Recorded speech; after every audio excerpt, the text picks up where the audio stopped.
Oh, it just don't let you turn. They don't let you turn left, Okay. left to right. It's weird. Orientation is locked to rotate the visor back. How do you rotate? I don't know how to unlock it. I'm live though. Mm-hmm.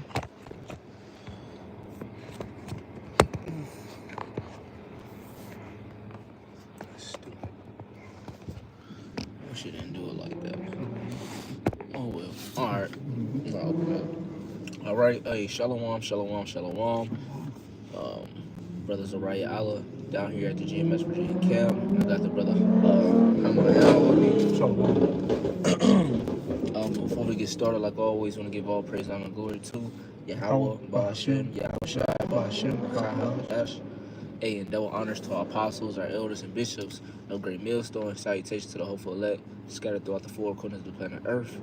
All right, and strong shalom to you. I came out there pushing the word of truth and sincerity, scattered throughout the four corners of the planet Earth. This is going to be a quick hit for camp going into Second Corinthians, the fourth chapter. Just going to touch up on that a little bit, and then whatever precepts come to mind through the Spirit, we'll bring it out, and Lord willing to be edifying. But I'm reading 2 Corinthians chapter 4 and verse 1, and it reads, "Therefore, seeing we have this ministry, as we have received mercy, we faint not." Right. So with this ministry, all right, the Lord has endowed us. I always go into the Lord has endowed us the faith. Okay, and that's a gift. Okay, but how will we able to see that through Yahweh Shemi's mercies? Okay, meaning that you have to take this thing serious. Okay, you can't just be you know, willy nilly about the gift. Because say, case in point, you may give your son, your child, or whatever the case may be, something that's very important, and you know that it's going to better fit them in the long run in their life. It's going to basically be a tool that they can use to become a better man. And the Lord has given those tools via this faith, okay, to become a better man, to become a better servant, and so on and so forth, right? So imagine you giving that to your son, and then he just not taking it serious. All the hard work or labor that you did for him to receive those certain tools or attributes, and he's just not using it. He just want to be a junker. He want to be lazy. He want to be lukewarm. He don't take anything serious. And that's the type of spirit that Yahweh Shem Yahshua. He's looking at who's taking him serious. He's looking at who's actually sincere in this faith, right? Because we received this by the mercies of Yahweh Shem Yahshua, so we cannot take this thing lightly. Yahweh Shai had to go on the cross for this. So it's very important. Continuing on, and if you got a precept, brother, you could let me know and you can bring it out. But this is verse 2. It says, "But have renounced the hidden things of dishonesty, not walking in craftiness, nor nor handling the word of the Most High deceitfully, but by manifestation of the truth, commending ourselves to every man's conscience in the sight of the Most High." Yeah, so we're not handling this word deceitfully, because you have a lot of people that use this word for filthy lucre's sake. Okay, the scriptures speak about how certain Israelites will make the Heavenly Father's house a house of merchandise, just like at the time of Yahweh Shai, when they were basically extorting the Israelites during the time of the Passovers, the certain feasts, and the high holy days, and they were making hella money off of interest of certain crops, food, cattle, and so on and so forth, man. Okay, and what did Yahweh Shai do? He got that whipping, he got the work on on them Pharisees or whoever it was that was selling Israelites off of interest, man. That's right. Hey, this thing isn't about money. It's not about man, and so on and so forth. No, it's about glorifying Yahweh Shem Yahushai through this word.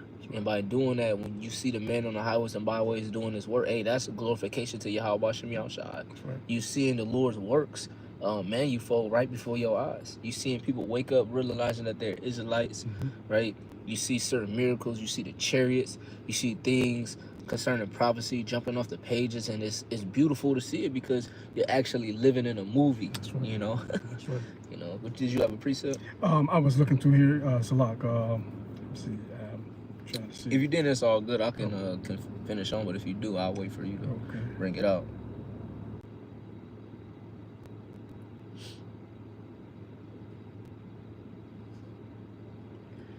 I don't think I have it at the moment. Okay, Salak. Khan. Yeah. No, it's all good up. Okay, Khan, I'm going to read verse 2 again. It says, but have renounced the hidden things of dishonesty, not walking in craftiness, nor handling the word of the Most High deceitfully, but by manifestation of the truth, commending ourselves to every man's conscience in the sight of the Most High. It says, but if our gospel be hid, it is hid to them that are lost, right? Hid to them that are lost. Can you get Matthew, the 11th chapter? I think it's around, let me see. Get Matthew 11 and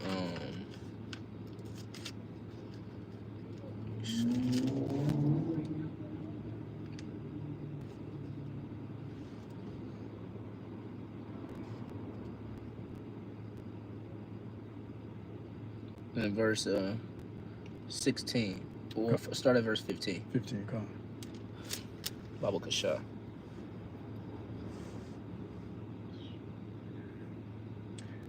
This is the book of Matthew, chapter 11 and verse 15. Mm-hmm. Yahushua speaking, red letter. He that hath ears to hear, let him hear. Mm-hmm. Verse 16.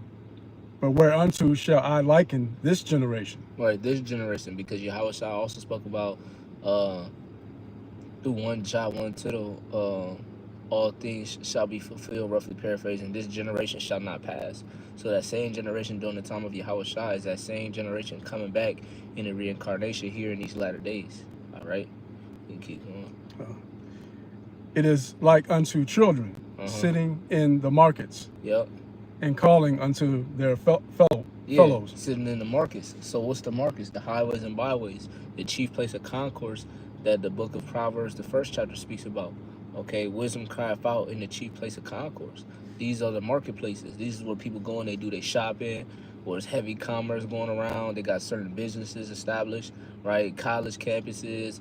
You got a lot of people that's up walking around, right? In today's time, it's called, the downtowns. Every city has a downtown.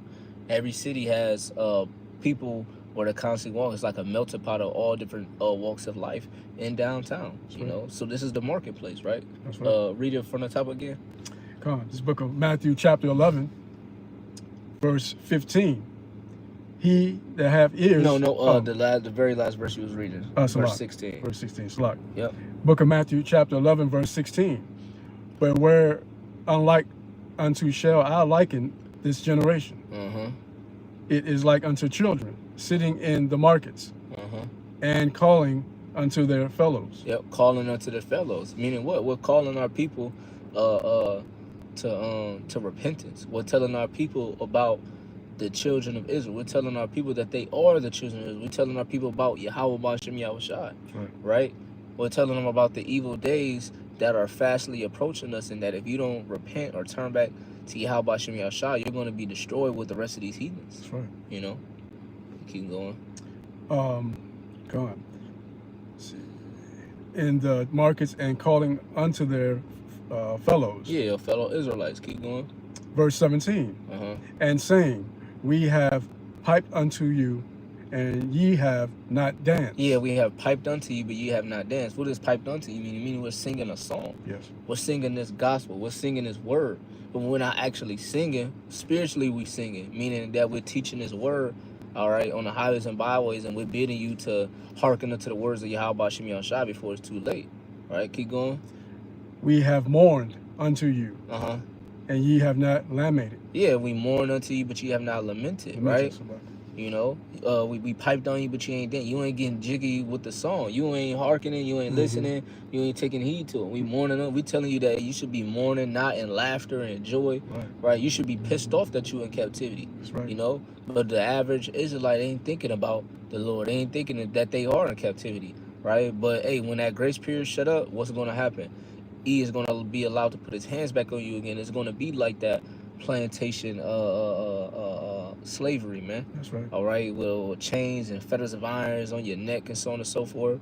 Donald Trump was speaking about guillotines and so on and so forth. So imagine how that's going to be in the year 2025 or 2026 or wherever he decides to, you know, make this MOTB mandatory, man. That's right. You know? So with that being said, hey, man, these people, they ain't in the right spirit, you know? That's true. if I may add. Go ahead, brother. Even granting the officers immunity, furthering their authority and power over JIC, Exactly. Or over the so-called Negroes, Latinos, and Native Americans. That's right. And I'm glad you said that, because even with that, it's going to get worse, because what Jay gonna do? They're gonna fight back. It's gonna speak about how Judah is I forget exactly how it goes, but basically, who shall rouse Judah up? God. It's gonna say something that's gonna stir the pot to where Judah gonna get in their minds, Northern Kingdom, and they gonna get furious, man. Right. They gonna want to take action upon themselves. You see these YNs, how they act, so it's only a matter of time before these YNs really start to get wild and not to have no regard for the officers, the mayors, the people that's in authority. That's right. And what's gonna happen? They're gonna have to bring martial law, because that's how crazy it's gonna get. But I think that was it on that. Yeah, 17. That was the land made it. Yep. That was it. I'm gonna go back to 2 Corinthians 4. It says, but if our gospel we hid it, it is hid to them that are lost. Yeah, the ones that don't want to pipe onto this, to dance to what we have piped onto them. The ones that don't want to admit and turn to Yahweh Shem and say, hey, this gospel is lost unto them, right? Because only the children of Israel, the elect, are actually going to hear the words of Yahweh Shem Yahushai and hearken unto them. And that's the elect of the nation of Israel. That's right. Right? And it says, verse 4, and it says, in whom the Most High of this world have blinded the minds of them which believe not, lest the light of the glorious gospel of Hamashiach, who is the image of the Most High, should shine unto them. Yeah. So, hey, man, the Lord blinded them, man. Like it says in Romans 11:7, what then have Israel have not attained that which he seeketh for? But the election have obtained it, and the rest, were blinded, It says, verse 5, it says, for we preach not of ourselves, but Hamashiach Yahushai, the Lord, and ourselves your servants for Yahushai's sake. For the Most High, who commanded the light to shine out of darkness, have shined in our hearts, to give the light of the knowledge of the glory of the Most High in the face of Yahushua Mashiach. But we have this treasure in earthly vessels, that the excellency of the power may be of the Most High and not of us. Yeah, so this is a treasure. This is something, this is a hidden gem, a hidden, it's a miracle for us to have this truth in these earthly vessels, man, this wicked flesh. The Lord has given us faith. The Lord has given us this truth, so we can't take it lightly, man. It's just like how I think it's in Matthew the 13th chapter. Can you go to that real quick? Matthew. Unless you got a precept. Let's see. You got something real quick? I think Proverbs. Grab that. Proverbs 1:7. Yeah, you can get that.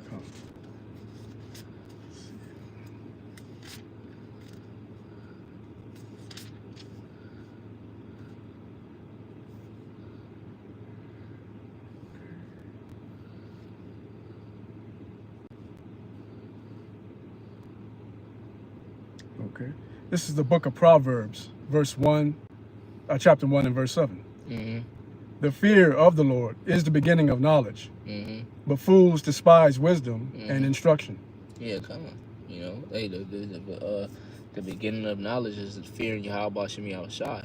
All right. When we first heard this word, we were glad, we excited, but when we understand that, look, we have to fear the Lord, because if we don't, we can get messed up, man. That's right. And by doing that, we have grown in knowledge. We have grown in the faith. Right. Because like I just read in 2 Corinthians, the 4th chapter, this is a treasure in an earthen vessel. And that's why I want to get this real quick. And I'm going to close out with this through the Spirit. But this is Matthew chapter 13 and verse 44. It says, and again, the kingdom of heaven is like unto treasure hid in a field, the which when a man hath found, he hideth, and for the joy thereof goeth and selleth all that he hath, and buyeth the field. Right? So when we first heard this truth, hey, we put everything to the side. We like, hey, man, this is it.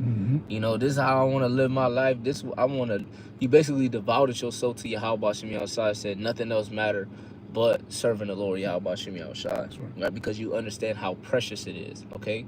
When you think about a treasure, you put it up, you put it in a secret place. That's true. You lock it up in a treasure box and so on and so forth. That's why they got those movies where it's super hard to find the treasure. Not everybody can receive it. Only the select few that's willing to go out and seek for the treasure is able to find it. And even the ones that do that, they all don't find it. That's right. Because a lot of, treasure is something that's very precious. So the Lord is liking this truth like unto the finest treasure you'll ever come across in your life.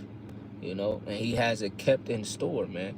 And only he has the key, and he could put the Spirit on you to unlock it, or unlock it in your spirit, man. you know. But reading on, this is the last one. Verse 44 again. It says, again, the kingdom of heaven is like unto treasure hid in the field, in the which a man hath found. He hideth for joy thereof, and goeth and selleth all that he have, and buyeth that field. Again, the kingdom of heaven is like unto a merchant man seeking goodly pearls, who when he had found one pearl of a great price, went and sold all that he had and bought it. You know, so it's letting you know how important and how precious it was that he was willing to sell everything that he had, give up everything, all his riches. He gave up basically his lively style. You know, just like how Peter said, we have given all that we have to come and serve you. What shall we then receive? You know, so we know what we're gonna receive. We're gonna receive the kingdom of heaven, the inheritance, and so on and so forth, man. That's something that's, you know, mighty. This isn't, you know, no regular, you know, mediocre treasure, man. This is the treasure that's you're gonna be able to cash in. That's right. During the time of Jacob's trouble, you're gonna be able to cash it in the kingdom of heaven. You're gonna be like, wow, like this was damn sure worth it. You know. So if you didn't have another precept, we'll close out. Yeah, I think I was it. That was it. Oh yeah, con. You know. So hey, the water y'all about Shimmy Al-Shai for allowing us to do this lesson. I just want to do a quick hit through the spirit. You know, before camp. Pray and hope this lesson was edifying to the hopeful elect. I want to give all praise, honor, and glory to Yahweh, Ba'ashem, Yahweh Shai, Ba'ashem, Rakah HaKadosh. And double honors to our apostles, our elders, and bishops of Great Millstone. And salutations to the hopeful elect scattered throughout the four corners of planet Earth. Until the next time, Kwame Yasharala. Kwame Yasharala. Wafla Baboa. Wafla Baboa. And Shalom. Shalom.